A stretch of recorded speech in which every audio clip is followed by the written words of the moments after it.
Welcome, welcome. So, we're going to have a pretty interesting conversation tonight with you guys being my community out there. Just wanted to make sure that we had a good discussion of something that's going to really help us all, especially all of those 2A supporters out there. Definitely want to make sure that you guys have some tools in your bag to kind of help you with situations as they may arise. And hopefully, no one actually has to use a firearm, of course. So, that's the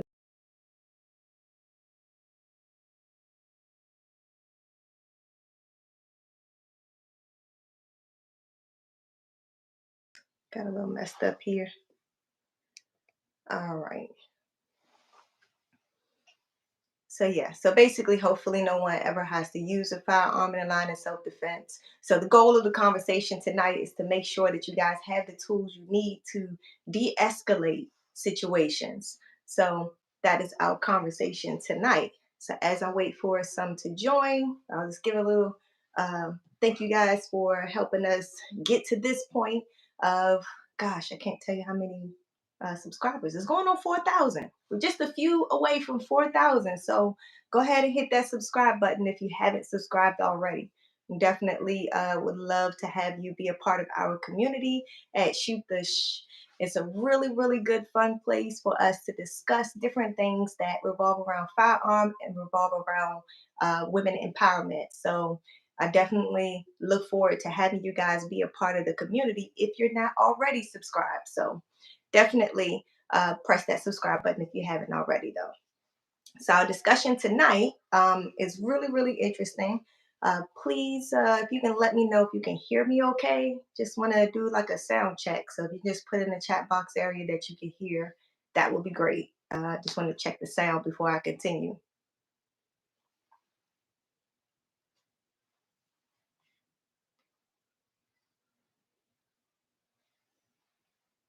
Okay, looks like someone doesn't want to say anything yet. That's all right. All right, so I'll give you guys a little bit more time to jump on and just let me know if you can hear me. Okay, cool. Thanks. That's all I needed was one. Thank you so much, Trouble, for letting me know. All right, so moving on. The welcoming you guys to the channel is definitely the first thing on my agenda today. So if you are just joining us for the first time, definitely I appreciate you taking a chance to see what we're about, what I'm talking about today. Welcome, big boy. Hello. I appreciate you guys for joining. And thank you so much, Josie, for letting me know loud and clear. I appreciate it. Hi, John. Definitely want to thank you guys for helping us get so far so quickly. It's only 6 months. We're celebrating actually 6 months of our first video being put out, and we're already close to just about 4,000 subscribers. So I'm really, really excited about that, and over 200,000 hours of watch time. So yay to that! Definitely, it's just been a journey so far, and I can't wait to continue this journey with you guys. So I love doing these live discussions because these live discussions is an opportunity for our community to communicate with one another about the different issues that revolve around firearm use, firearm ownership, women empowerment, different challenges that's specific to women. And I know I have males that are a part of our community, and I appreciate you guys for all of the support. You guys have been really great and tremendous for this because honestly, as a community, it takes both sides. It takes all of us to work together to come to some good compromise and decisions to help us avoid some situations that we can avoid. And that's all the reason why we're here specifically today to talk about how we can actually avoid from being the bad guy in the situation or the bad woman in the situation because we are a 2A supporter, because we are a gun owner. And so that's why I wanted to have this conversation with you guys today, because lots of times you'll have people who are not gun owners and they have a thought process that people like myself and like you, our whole goal when we buy a gun is to unalive someone. Well, I'm here to tell you that that is definitely not true. Most of the gun owners that I have met, majority of them, I would say 99.9%, are really actually pretty funny, fun and friendly people. They just want to have something to protect themselves and defend their family. And so, because we are our first line of defense, makes a lot of sense for us to be able to be prepared to do so. Wouldn't you guys agree with that? If you don't, it's all right, because today you guys have to understand that this is a safe place for you guys to express yourself. However, while we're doing that, we are going to be respectful to each other. So we're not going to say anything disrespectful, or Mr. Trouble's going to kick you right on out. I'm going to be honest with you. That's just the way it goes in our community here. So making sure you guys be mindful that everyone may not have your same views and your same points. So that's all right. We're going to agree to disagree, and that's fine. Long as you guys are maintaining respect, we're good to go. All right, so just target practice is fun. That is facts. Definitely target practice is fun. The reason why we are 2A supporters, firearm owners, all of the above, because there's multiple reasons of firearm use. You have some that are hunters, you have some that are gun collectors, and I will tell you the collection thought process is so much more into it than just picking different firearms to buy. Each gun has a certain history to it, and if someone's a historian, I can very much see why they would be interested in collecting guns, because guns have a story to tell. They have an evolution to them. It could be quite interesting once you really get into that. And then, of course, our other main reasons, as Josie puts out here, target practice is fun, as well as self defense, which is why I know a lot of you guys have firearms here. So, when it comes to the thing that we have to understand about this conversation is the fact that there are people out there who believe that people who have guns are so dangerous and that their only goal is to unalive someone. Well, we're going to talk about that on the other side of the fence today. Some things that we can actually do to help avoid from having to use a firearm. If you're anything like me, I purchase firearms for self defense and for fun as well, for target practice, right? Marksmanship. It's a sport. But I also have in the back of my mind that I really don't want to unalive anyone.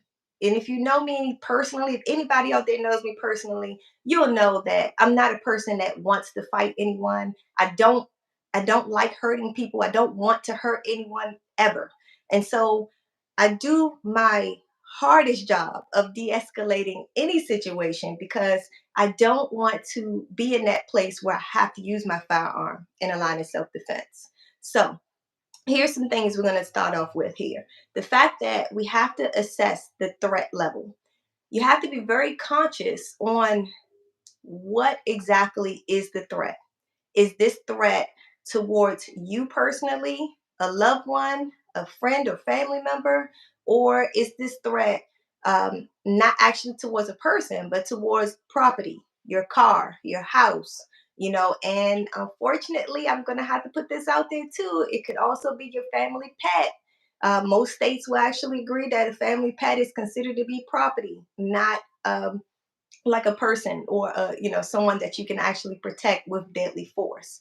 Okay, so those are things you really have to assess in that moment. When it comes to that, you really have to understand that for right from the beginning, before you even begin to really make some decisions, right? So assess the level of threat. That will be the first thing you really want to do. And then once you've assessed the threat, then you can make some reasonable understanding about things, right?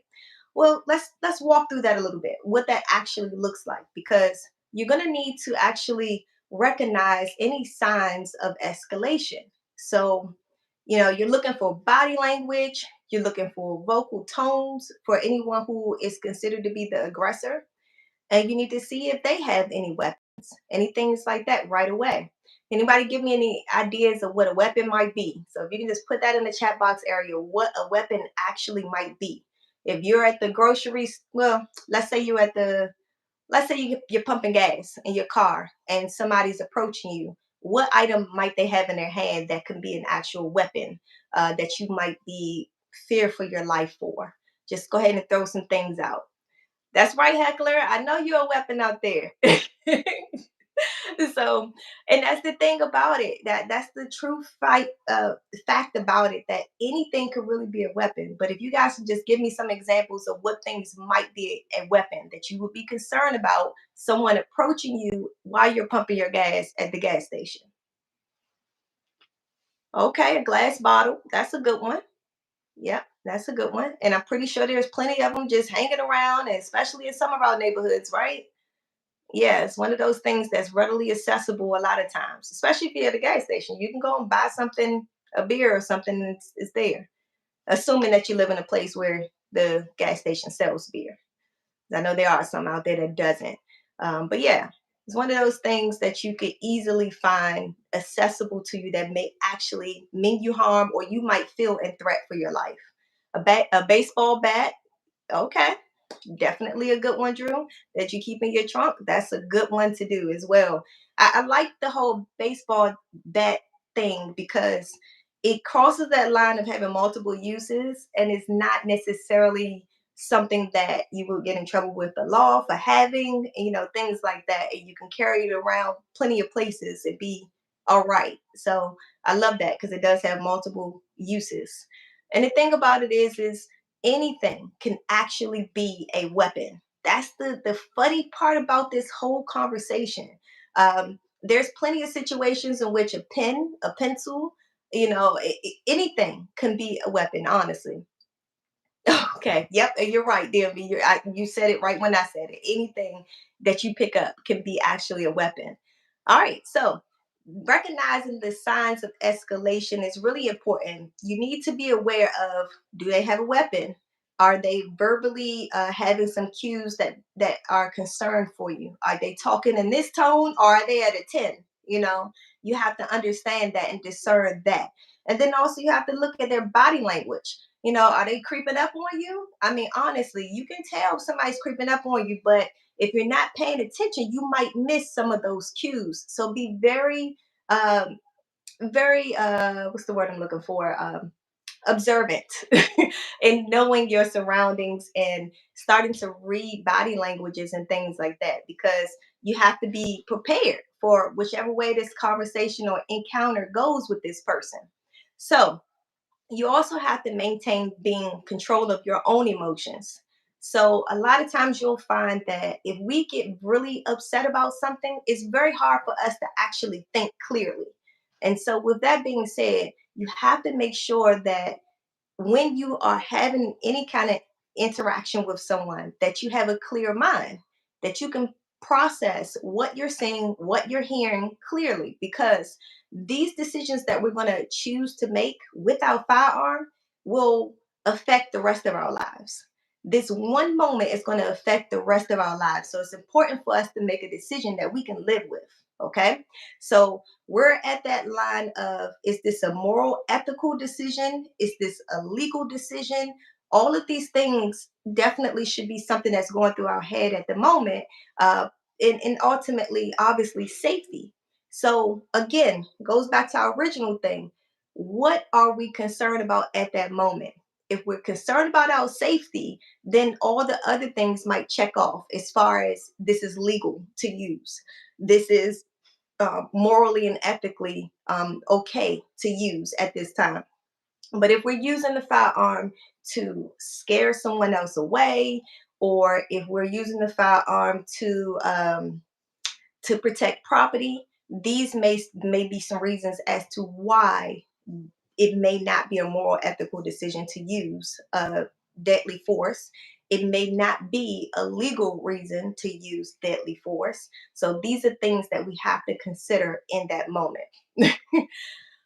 So when it comes to having that clear mind about understanding your particular moment that you're in and making an ethical, moral decision that's going to be helpful for you, you also have to be mindful of the legal consequences to your actions. So many times people make decisions to defend themselves and they do deal with civil cases and such, any type of legal situations as a result of them defending themselves, them being in the right, which really sucks. I know. And this is why we have to make sure that this decision that we're going to make to use deadly force is a a last result, you know, because we have to live with that decision for the rest of our lives. And we not only affect ourselves, we're affecting, everyone else around. They're the person who's the aggressor. They have family and loved ones, right? And then anybody else who may have been a witness, they may have some PTSD or some traumatic, episodes after the fact. So all of this, it not only affects us, it's affecting everyone else. And then if you end up in prison, or if you end up injured as a result of things, then you have loved ones and family members that have to live with your decision. So it affects the whole community. And that's why we're here to discuss this today, because we're actually, believe it or not, we're not out here by ourselves, you guys. We're actually all here together, and we have to find a way to live with each other and not so much fighting each other per se. All right, so let's see. I'm gonna go to these chats here. If you're not a stand your ground state, you really have to be careful. That is definitely facts. So what I will say to that is each state usually have, if you guys don't understand what stand your ground law is, each state has some sort of version of it. Okay. So I'm just going to put out there some information that I know to be true as far as some laws. You guys can take your time to really find out your specific area. But just in general, when it comes to places like Texas and like Florida, their stand your ground law is more of a castle doctrine, in the sense that they can protect their property a little bit more, or they can protect themselves in a place where, for example, and this is unlike the DMV area where I live, but basically, for example, let's say you're in Texas and you have a home with land and a person's on your property. You do have the right to actually shoot that person while they're on your property. Okay. And that's the thing. You told them to leave and they didn't leave when you told them to leave. And there you have the right to do that. You have the grounds to do that. It's a castle doctrine. Well, if you're in a DC, Maryland, Virginia area, the law is a little bit different there. It's not that. You have to actually, be defending only yourself, not your property. And so it makes things a little bit different when it comes to that. So it gets a little bit, you know, a little bit tricky, a lot of gray areas there. But it all boils down to, are you defending yourself, a life, or are you defending property? And so that's where you would run into some issues on that same situation from one state to another. All right, so someone said, Big Daddy 444, how do you know if you are in a stand your ground state? Good question. Good question. So there are legal services out there that will help you with that. I have a couple of tips for you. There's a company called US Law Shield. US Law Shield is a company that I partner with as a firearm instructor, and they are nationwide. They have services. US Law Shield, and if you use the code Trouble, you'll get a special promotion. That's a special promotion from Trouble Defense, and they are a company that you would sign up for and get legal representation to represent you if you ever have to use your firearm or any other type of self-defense situation. And it doesn't have to be with firearms. It could be with your fists. It can be some verbal thing that somebody's accusing you of. But any kind of self-defense legal situations, US Law Shield can actually help you with that. So that's one thing that I use. And then I also use, and they have tools to help you. I apologize, let me slow that down because I'm speaking fast. But US Law Shield also has a service where you can actually speak directly to a lawyer and ask the questions that you would like to ask. And the lawyer who deals with things that are about self-defense and weapons and things, they'll be able to directly tell you the exact answer for things. So that is one source. Another source would be downloading the app CCW. It's about $2 a year, and it gives you some kind of pinpoint, this is the self defense law in whatever state you select. So, definitely, those are some two options that you can use to know if your state is a stand your ground law or not.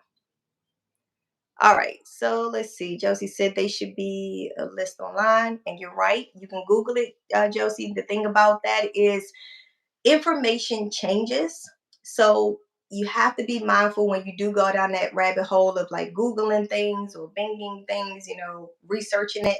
Be mindful of the dates in which those laws are okay. And sometimes they change. So I'd like to rely on safe sources like US Law Shield to tell me the most up to date information, and CCW as well. Those are two locations I can tell you updates their information and will give you the most recent information. All right, so Michael says, see, that's too much.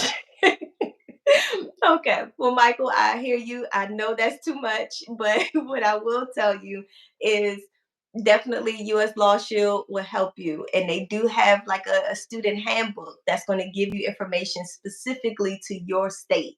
Actually, if you visit Trouble Defense website, we can actually get that handbook to you and you'll be able to um, get that hands-on, first-hand experience of the laws when it comes to how U.S. Law Shield provides the information for your home state as it is today. So South Carolina laws, I'm not very familiar with them, Michael. So I can't give you any information about that.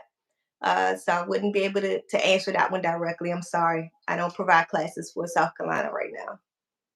Okay, so I'm sure if you defending yourself, you're good everywhere. Huh. That's a good, way to think about it. And I believe you're exactly right. If you're defending yourself, then your articulation for why you use your firearm is always going to be around the line of you defending a life. So ultimately, the legal, situation that comes after, you should be good to go. Okay. The fact is, you have to be defending a life and you have to be defending a life like in that moment. Okay.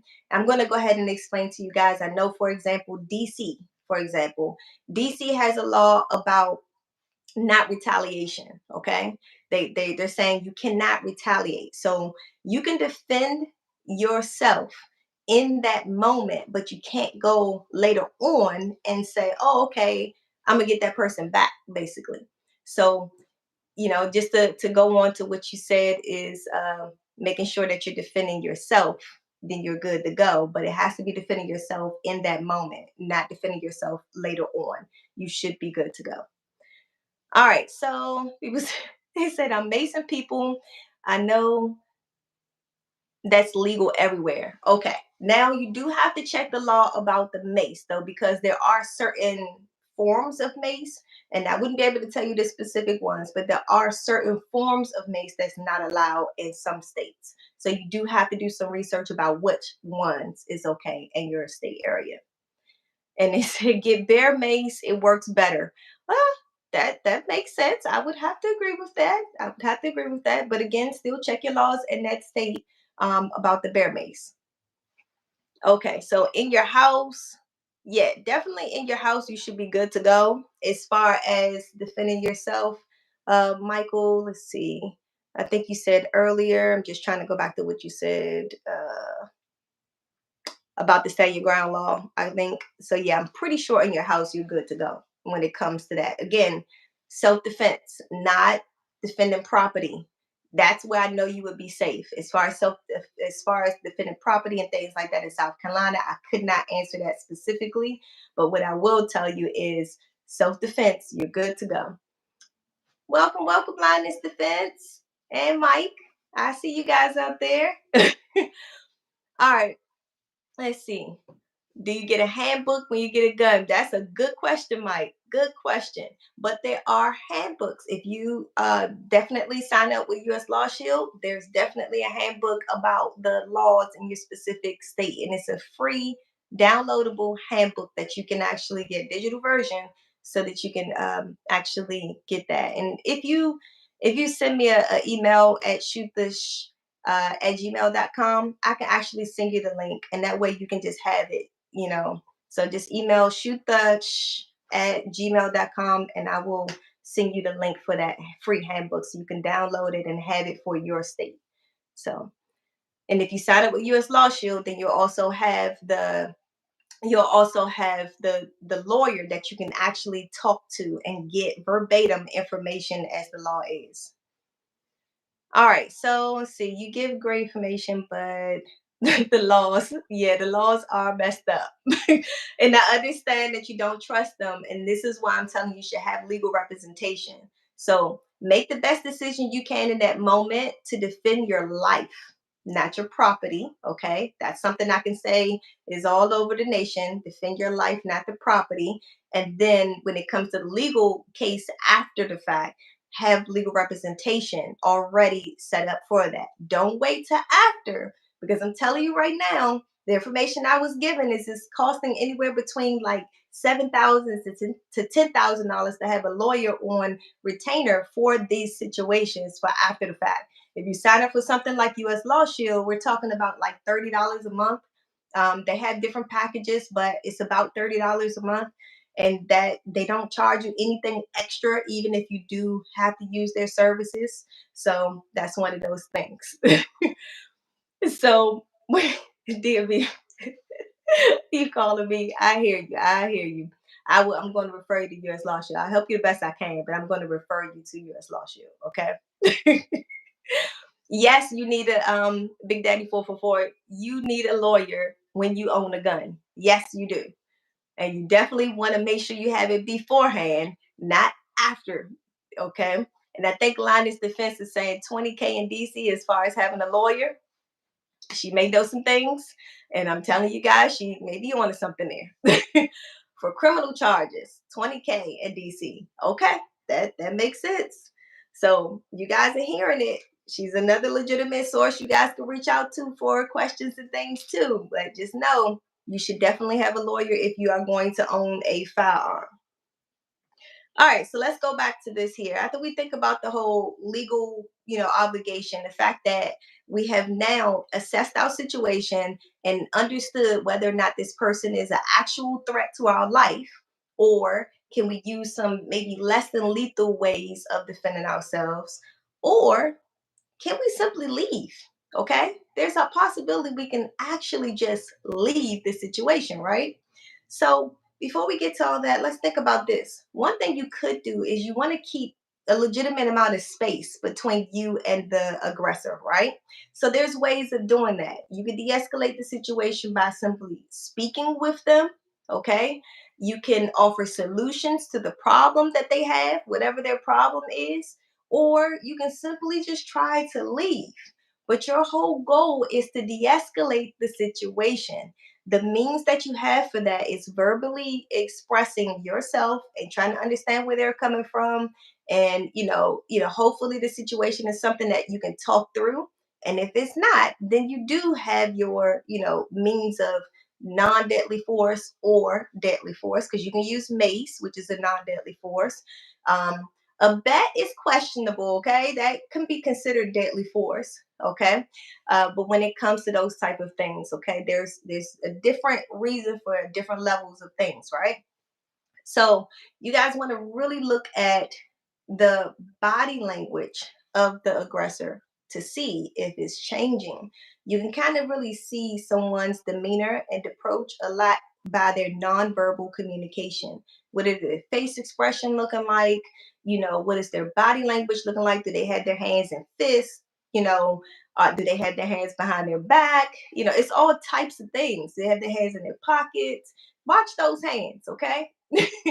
And then definitely watch the face expressions as well. And of course, assess their tone. Are they yelling? Are they speaking, reasonably? And those are all things that will give you a good sense of understanding of you need to leave this situation or you can talk down this situation. It's a whole bunch of different approaches to each situation. And so I do see U.S. Law Shield cheap, like $20 a month. You're exactly right, James. And you signed up. Okay, great. Thank you so much for signing up, James. I'm really happy that you got some legal representation, because I know for me, I sleep better at night, or I leave out the door better at night, knowing that, or in the day, because I'm telling you, I'm not jail material. I don't plan on being in nobody's jail. So that's one of those things where I feel more comfortable carrying a firearm and dealing with firearms when I know that I have legal representation for after the fact, because I'm going to need that. And the courts are a little it can be a little confusing for those who are not familiar with the law, and very intimidating, for probably all of us. So definitely making sure that you're in the right from the beginning of using it, and then having that legal representation to help you articulate that and prove your point in a court case is important. So when it comes to conflict resolution, that compromise that you may have to do may just be very well you solving the problem that the person has. You know, I know we don't want to agree with the person who's aggressing us. They might be trying to rob us. And lots of people will tell you, well, just give them what it is that they want, property. And I know that's very a touchy thing for some people, for lots of people, because we work hard for our things. We want to keep the things that we bought, our cars and our shoes, our coats, whatever it is that somebody's trying to rob us for. Our wallet, our purse, all these things. We work hard for all of these things. We don't want anyone to take it. The thing is, you have to decide whether or not in that moment is that item more important than your life. And the thing is, a lot of times we do have insurance on some of those things that we want to protect. And so it may be a way for us to claim insurance if it's been stolen. So those are some things to consider. And I know it's hard to think about that while you're in the moment, but we really have to think about what is important, our life. That's the thing that's important. The things that we work hard for, we can get them back. We can get them back somehow. We may not be able to get that exact same thing. And in some cases, we can get lucky and we can. The police might recover it and return it to us. But ultimately, in that moment, you should be thinking about your life and getting back to your loved ones. Okay. That's the goal that you should be trying to achieve. So it's really hard to think about that when, you know, we have egos, myself included. We all have egos. And so we run into this thing about battling ourselves on whether or not we're looking like a punk, or oh man, we're gonna let somebody do that to us. Like, that's planned in your mind, I'm sure. But you have to check that right at the door. Again, the goal is protecting life and you getting back to your loved ones, right? So you need to check that right from the beginning to say, I'm going to put this ego aside and I'm going to deal with this matter at hand in the most responsible way I know how. And you have to understand we are a community of people. And what that means for our 2A community specifically, they're looking for a reason to take guns away. So we have to do our job to make sure we don't give them another reason as to why they want to take them away. So just think about that. You're making a decision, not just for yourself, but you're making a decision for your loved ones, immediate loved ones, and your whole 2A community, because they're going to use these stories against us if we use the gun inappropriately. Okay. So those are some things to consider. And I'm sure you guys have seen some cases out there. You were like, that person did not need to use a gun. I'm pretty sure you guys have seen some cases out there just like that. And so that's something that you definitely have to evaluate for yourself. All right, so let's see. Linus Defense said, note, check with your homeowners, renters insurance if they cover firearms. Good fact. Thanks, Linus Defense, for putting that out there. Definitely. When you do get insurances like homeowners insurance, you do want to put that firearms there because that's a major expense. So if someone did break into your home and steal your property, they may steal your guns because guns are high commodity on the street, right? So your homeowner's insurance might actually cover for you to replace those items. So that's definitely a good one right there. I know I was really surprised to learn that, and I was so excited. I was like, "Oh my gosh, thank you." To that's something else that helps me sleep better at night when it comes to that, because that might be something that if you have a nice gun collection, I can only imagine how many of us would be so upset, like want to fight the people about our gun collection. Like, no, you're not taking my guns because I work hard for them things and it costs so much money. So yeah, I understand that. And I hear you that your guns are under lock and key. Definitely they should be. They all should be. And serial numbers, definitely, yep. That makes a lot of sense for them all to be able to be tracked. I hear you. All right, so I do want to ask you guys, what are some key body language things, some cues to body language that you should look for to say that, okay, maybe this situation is making a bad turn. This was a calm situation, now it's getting to escalate. Can you guys give me some ideas about what body language might actually be something to be concerned about, that the situation is going to make a bad turn? I'm just really curious what things you guys come up with, because nonverbal body language is the first thing that we notice as people, but because it's nonverbal, we tend to not give it as much attention as we probably should. It tells us a lot about people. Okay, okay. Darting of eyes and glancing back and forth. That's a good one. Because when it comes to the eyes don't lie. They generally don't lie. You can definitely see that. The government don't need to know the list. Okay, that's true facts for some of us. Some of them, some people want people to have that, and some people don't. A middle finger is definitely something to, whew, yeah. How many of you guys are giving a middle finger in a traffic situation? Like, I had a guy that, me and my daughter was in a car, and oh my gosh, I don't remember how exactly went, but I know that he sped up when I was trying to get over.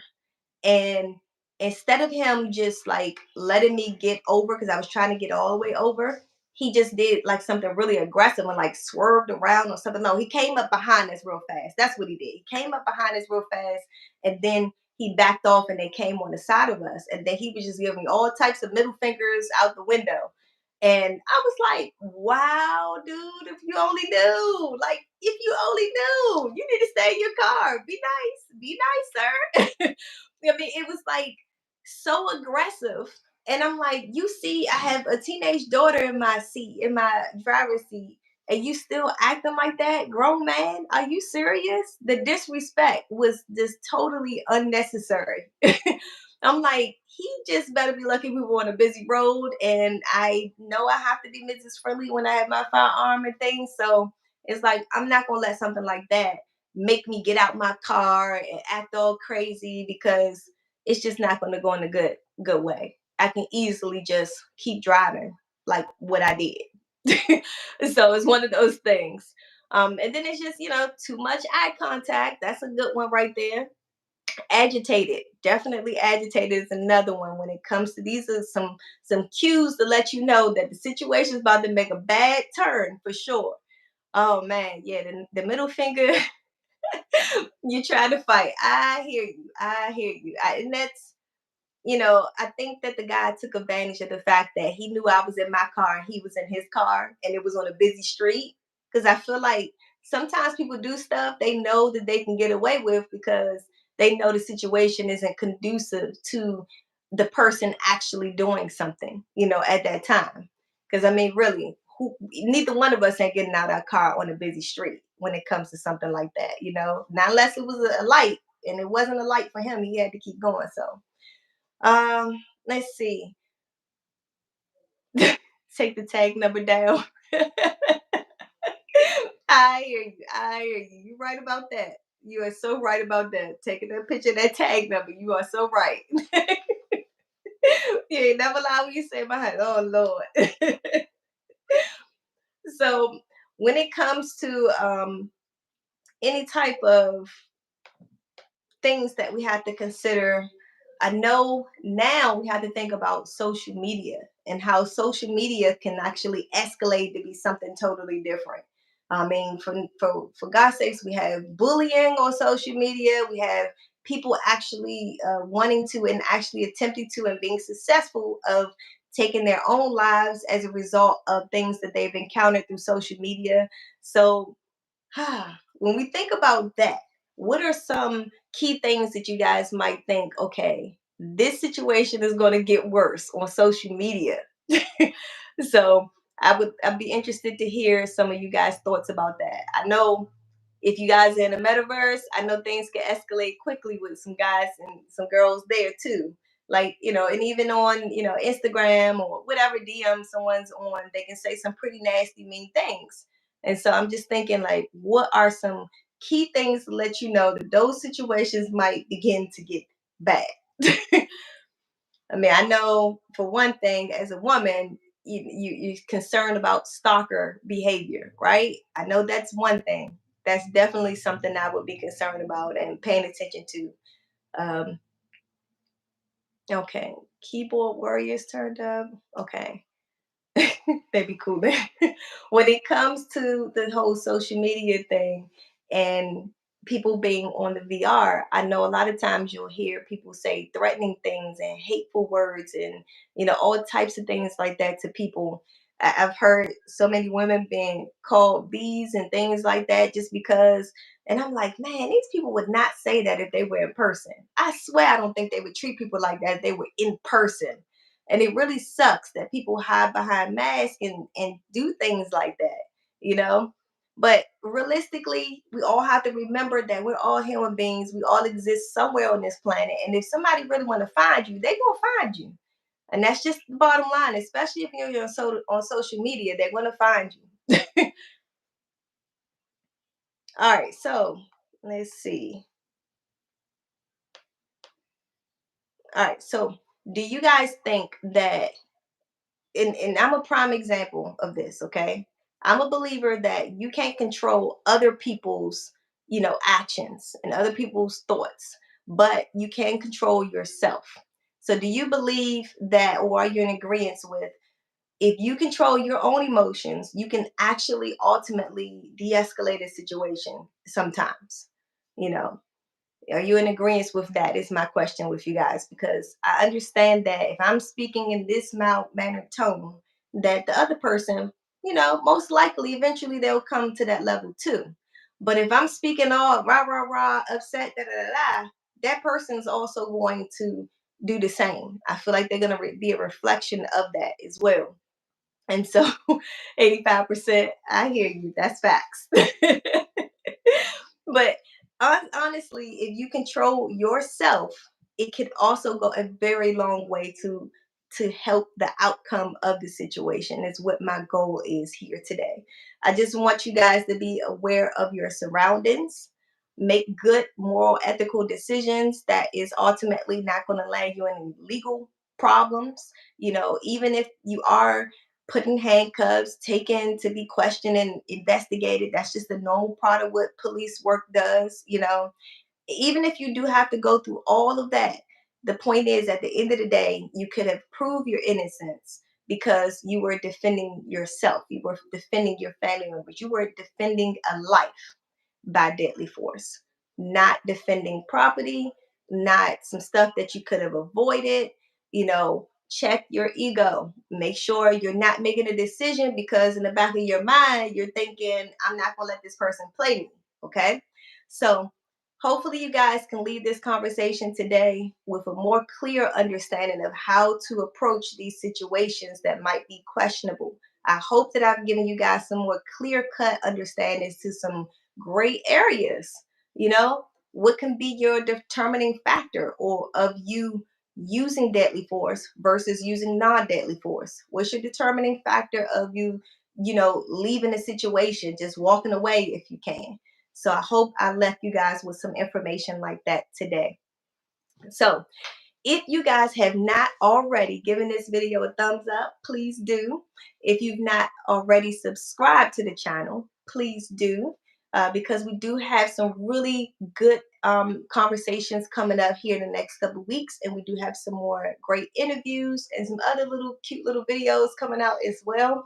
And once again, I really, really appreciate you guys for being a part of this community. It makes me feel good to know that I'm out there helping others with these questionable gray areas that we have all revolving, firearm ownership and women's, empowerment and rights and things like that. It's so much out there to get caught up in. And I'm just happy that I can be a part of this community with you guys, helping you understand these things. So thank you guys again for joining. I'm not going to hold you guys up long tonight.